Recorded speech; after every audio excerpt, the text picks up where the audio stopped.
What is up everyone, in today's video I'm going to show you how to set up brother MFC L3740CDWE printer or download and install drivers. So first of all, open browser and search here printer.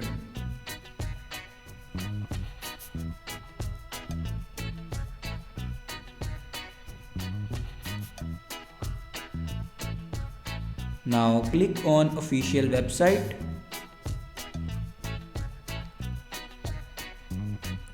Now here you can select a window and then click on OK.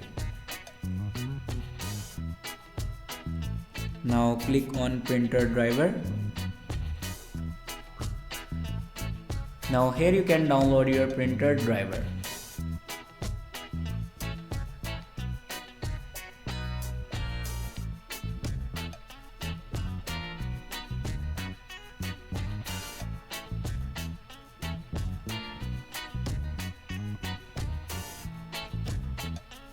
After download your printer driver, then open your downloaded files and here you can install your printer driver.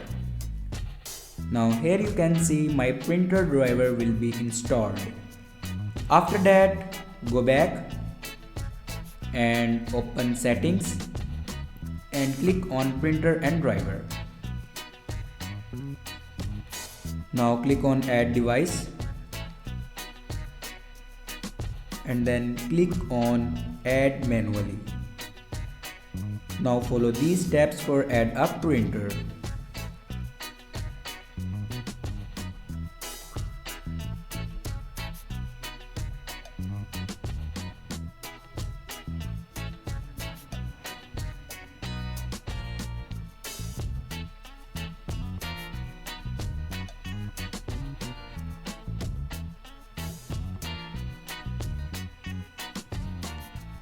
Now here you can see my printer will be added.